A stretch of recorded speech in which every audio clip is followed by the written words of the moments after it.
Can't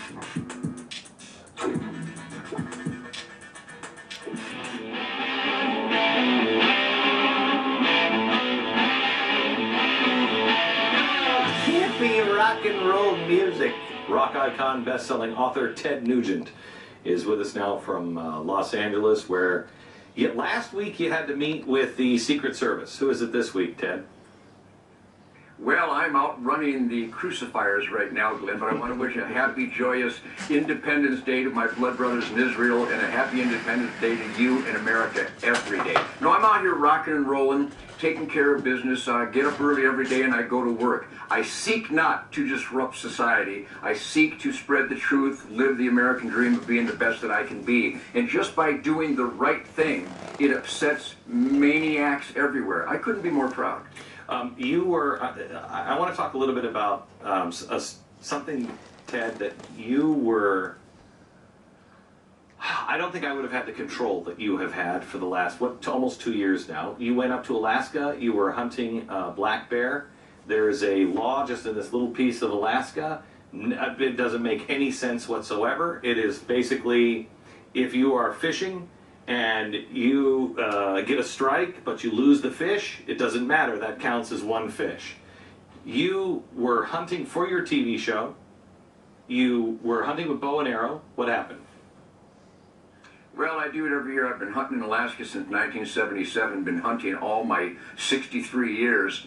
I take my children and I take wounded warriors and I take terminally ill children on various hunts around the country. And because I am the top spokesman in the world, I'm not bragging, it just ended up in my lap because nobody else was doing it, to promote conservation and ethical, lawful hunting and Second Amendment rights. I have been really demonized and attacked with just vicious hate throughout my career and my life. And I take it as a badge of honor, because if you're not really upsetting idiots, you might be an idiot. So I conduct myself the way my parents raised me. I diligently examine all the laws, and I know all the laws, I thought. But there was an obscure, unprecedented new law in Alaska that said if your arrow or bullet comes in contact with the animal, even in a non-lethal hit, a non-injuring hit, that your tag is no good, which means you don't have a valid tag to use on the animal you eventually kill. Well, no one in camp, no one in town, no one in Craig, no one in Ketchikan, and just the other day in court, the judge who lives there, a hunting judge, lifetime resident of Canada, in the region where the law exists, only where this law exists, the judge admitted on the court records he's never heard of this law. So was I blindsided and did I break the law? Yes, I had no intention. In fact, I showed it for 50 million people on Spirit of the Wild TV and Outdoor Channel, so clearly proving there was no intent. Right. If you were going to break the law, why would you put it on TV? I mean, that doesn't make any sense. Glenn. Yeah. Okay. Are you kidding me? Now let's get down to it, because it's so much more than this little guy in Alaska. They were threatening you with a felony and threatening you with prison time. Yeah, based on the illegally killing of a black bear on these federal islands. Again, this is the only area where this law has ever existed in the history of wildlife management. The feds came after me. The state of Alaska did not come after me, but the federal U.S. Attorney's Office did come after me, and they indicated that I could spend a year in prison and pay a $100,000 fine for potential felony Lacey Act violations, illegally taking an illegal killed animal across, I thought it was across state lines or international lines, but it also seems to be that if you bring that illegally caught fish or illegally taken animal from the federal property back to state property. Again, this is all convoluted. I had all the licenses, the tags. I registered my bait. I made sure that everything was legal. The boat was legal. My bow was legal. My kids were legal. Everybody in camp was legal. But there's this obscure, bizarre law that no one ever heard of, including the judge, including guides and outfitters and Alaska residents, that I mistakenly broke. So I admitted to my guilt, but they were pressuring me.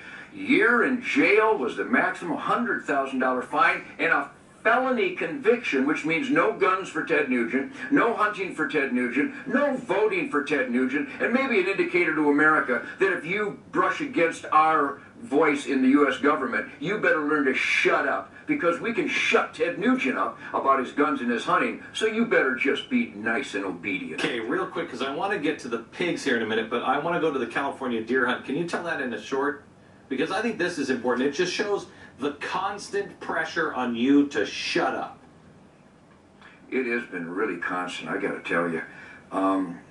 Boy, it's heartbreaking. I go to California and hunt. I go everywhere. I meet with the game department, Glenn. I get all the licenses, all the tags, examine the region to be 100% legal. I killed a deer. We put it on Spirit of the Wild. Somebody claimed it was an illegal deer and that there was bait on the ground when I was hunting over acorns in an apple orchard. There was no bait. We used no bait. 36 federal and state agents, pre-dawn, guns drawn raid on my 3 friends who have never been arrested for anything in their life, the greatest families ever, kicking down doors, confiscating everything out of their homes, guns and bows and pictures and antlers and food out of the freezer. And one agent, John Laughlin of the California Fish and Game, literally sneered at my friend Mitch Moore as he reached in and grabbed a pair of brass knuckles from a room not on the search warrant, a search warrant he got by lying to the judge that he knew Mitch Moore, because he'd never met him before in his life. I don't believe these guys aren't being prosecuted. And he held up the brass knuckles and said to my gun-collecting, gunsmith, big game hunting Fred, help us get Nugent, and these felony brass knuckles will go away. Make your own conclusion on that. Now let's go to the pigs in Michigan. So the pigs that I have are the wrong color. Let me be perfectly clear. I have a lever-action rifle. You shoot it by cocking the lever. The feds or the government comes in and says, I'm sorry, that is now a machine gun. I go, but it's not a machine gun, it's a lever action. Well, last night we decided lever actions were machine guns. Last night we decided that pigs in your pen were mysteriously feral. Everybody knows that feral animals are domestic animals that have escaped from the pen. If they're in the pen, they can't be feral. The invasive species order in Michigan is fraudulent, criminal, and against the U.S. Constitution. And family farmers are having to destroy their livestock based on the fraudulent misuse of the English language that the government of Michigan and the DNR officers, armed officers, are enforcing a fraudulent order. God help us all. I had to go in and slaughter my livestock, kill the pigs because they met some strange lie description that they were feral. Well, if they were feral, what were they doing in my pen? I'm telling you, Glenn, this is unbelievable. Now my oryx in Texas, that because we can hunt them and value the surplus harvest every year, are thriving. And the federal agent from the U.S. Fish and Wildlife Service chuckled at me today and said you're going to need permits to touch your own private animals and continue with the system by which these animals have flourished. I'm telling you, it wouldn't qualify as Planet of the Apes. These people are out of control. We need a few good men that will blow the whistle. That's what I'm doing, and that's what you're doing, and a lot of Americans are standing up because these are critical and dangerous times. That's what I meant at the NRA. Tell me, I know that, Ted, and that's why I was so pissed. Now, hopefully the viewers will know why I was so pissed last week when they were meeting with you, and I did this monologue, and I was really angry. And I was angry, and I couldn't tell these stories. You've asked me to be quiet, about these stories and not say anything. And I've watched one of the most honorable men I know, a guy who is absolutely friends with absolutely every military guy I've ever seen, friends with every kind of marshal and sheriff and law enforcement official, absolutely an environmentalist best friend. And they're crucifying this guy. I'm sorry, I don't mean to say that they're actually but that's the only thing they haven't done. One more thing, sir. Tell me about the animal that has 3 legs that is on your farm. Well, I'm a steward of wildlife resources. My wildlife property thrives with biodiversity and thriving populations of wildlife, and cool bugs and butterflies and vegetation. I'm the czar of flora and fauna. You know it. I plant trees every year because I train my children and taught my children that as consumers we should put more back into the earth than we take. So we bought a bunch of scimitar horned oryx that have been breeding and reproducing every year. We sell off the older bulls to generate revenues and family hours of recreation, licenses, guides, permit, hotels, food, lodging, gas, taxidermy, ice, butchers. Are you kidding me? I got this one-man army of job creation. And now, out of nowhere, a judge has sided with an animal rights maniac, putting to end the system by which the oryx have now become thriving and populated, and they're absolutely stable and growing. And now we're implementing a system based on this federal U.S. Fish and Wildlife. The judge made it happen, but U.S. Fish and Wildlife is enforcing it. I have a crippled three-legged calf that was born about 12 days ago. It's crippled, it's injured, it's in pain and suffering. A good, honest, conscientious person would put it out of its misery. If I were to do the right thing, I would be committing a felony, Glenn. And this U.S. Fish and Wildlife officer laughs at me today and says it's a good system. This is unbelievable. You know what? This is the same group of people. Next Friday, we're doing a special on people here in America from the left that are actually saying that crippled children should be put down.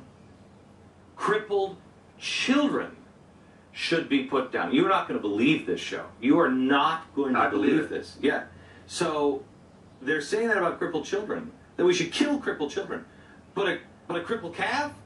No. No, this is insane. Ted, I said this to you, I think I've said this to you for the last year or so, and I mean it more and more every day. With firm reliance on the protection of divine providence, we mutually pledge to each other our lives, our fortunes, and our sacred honor. I will stand by your side all the way. All the way. Thank you, Glenn. And let me tell you, if some of the agents are getting angry at me for what I'm saying, that would be guilt. Because if you know the right thing, how dare you not blow the whistle like those heroes of the ATF on Fast and Furious? They're not. That's your job. Do you know why? You know why they're not blowing the whistle, Ted? Because they're afraid of losing their job. No, they're not. No, they're not. This president is employing the Espionage Act, and anyone who blows the whistle, they're facing 30 years in jail. That's right. You're correct about that. That's why. You're correct. And it's only going to get worse, America. It's only going to get worse. You've got to say something. If you see something, say something. And we have to stand together. Ted, thank you. God bless. Godspeed, Glenn. God bless my friends out there. See you soon. Back in a minute.